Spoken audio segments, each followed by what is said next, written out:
তো চলো আজকের মেনু কি পটল ভাজা, কচুর বই আলুর রসা করব। কেটে নিয়েছি, পটল ভাজছি, মাসকালাইয়ের ডাল করব। ডাল সম্বারা দিয়ে দিলাম। মাসকালাইয়ের ডাল খেতে আমার প্রচণ্ড ভালো লাগে এবং কচুর বই আলুর রসা খেতেও আমার খুব ভালো লাগে। আজকে দুটোই। আর করব কাঁকড়া আর বাটা মাছের সর্ষে বাটা। কাঁকড়ার গা মাখা করবো পেঁয়াজ রসুন দিয়ে। ডাল ফুটে গেছে, নামিয়ে দেব। এবার কচুর বই আলুর রসা সম্বারা দিয়ে দিলাম। খুব ভালো করে ভাজতে হবে। আগে লবণ দিলে হবে না, লবণ দিলে লেগে যাবে, প্লাস ভাজা হবে না। ছাকা তেলে ভেজে নিব, দিয়ে যেই একটু লাল লাল হবে অমনি লবণ হলুদ দিয়ে দিব।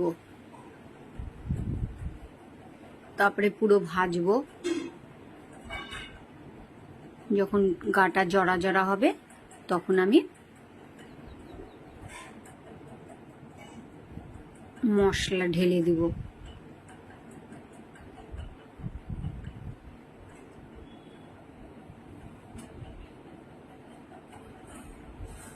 মশলা দিয়ে দিলাম। অনেকে এমনি আদা জিরা বাটা দেয়, আমি তা দিই না। আমি কড়াইয়ে জিরাটা ভেজে নিই আর শুকনা ঝাল দিই, দিয়ে মিক্সারে মশলা করে নিই। একটা খুব সুন্দর ফ্লেভার বের হয়।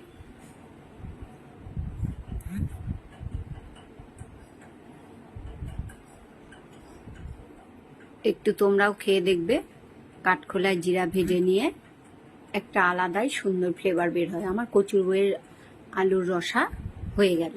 ভাত, ডাল, কচুর বই আলুর রসা আর পটল ভাজা। আর আমার মেয়ের জন্য করব এবার মাছ আর কাঁকড়া।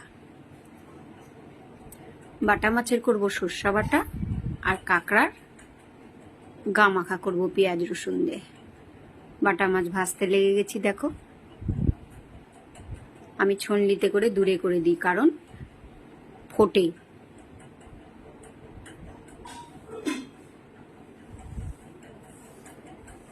আর ছন্নির আগায় করে করে দিলে গায়েও আসে না, অত ভয়ও লাগে না। বাটা মাছ ভাজা হয়ে গেল আমার। চলো এবার আমি কাঁকড়া ভাজছি।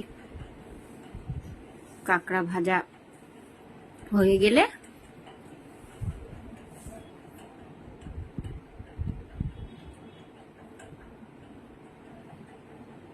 কাঁকড়াগুলোকে তুলে দেবো।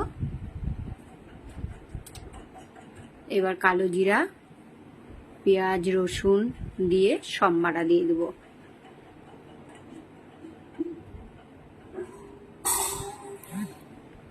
একটু নেড়ে চেড়ে একটু লাল লাল হয়ে যাবে পেঁয়াজ।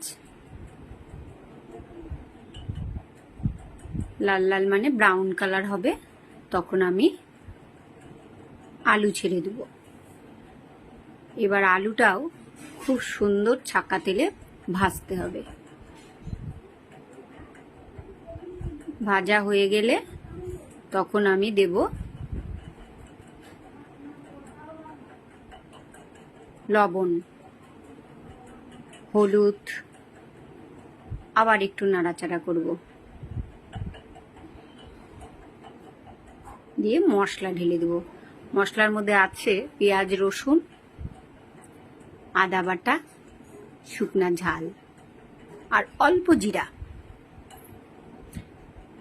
এগুলো জিনিসে বেশি জিরা দিতে হয় না, একটু তেল তেল থাকলে খেতে ভাল লাগে। এমনি আমি বেশি তেলে রান্না করি, আমি কম তেলে রান্না করতে পারি না।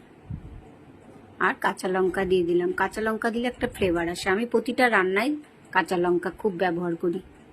রস থাকতে কাঁকড়াগুলো দিয়ে দিলাম, যাতে কাঁকড়ার ভেতরে রসগুলো ঢোকে, খেতে ভালো লাগে।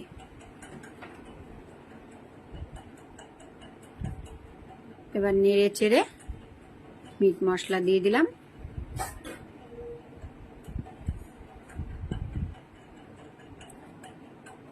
এবার নেড়ে চেড়ে আমি নামিয়ে দেব একটু গামাখা হলে, কারণ এগুলা গামাখা না হলে ভালো লাগে না। নামা হয়ে গেছে, দেখো রেডি আমার কাঁকড়া। এরপরে করছি আমি বাটা মাছের সর্ষা বাটা,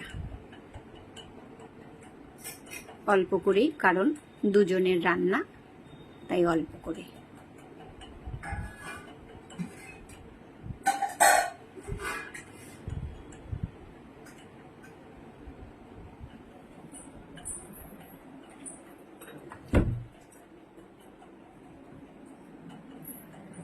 দেখো সর্ষা বাটাও হয়ে গেল আমার বাটা মাছের। মাছগুলো ছেড়ে দিচ্ছি, দিয়ে ফুটে গেলে নামিয়ে দেব। কাঁচা লঙ্কা দিয়ে, কাঁচা সর্ষার তেল দিয়ে নামিয়ে দেব। নামানোর সময় যে কোনো সর্ষা বাটাতে কাঁচা লঙ্কা এবং কাঁচা সর্ষার তেল দিয়ে নামালে একটা আলাদাই শুনে খাবার রেডি। সবাই মিলে আমরা খেতে বসে যাব। এই দেখো ভাত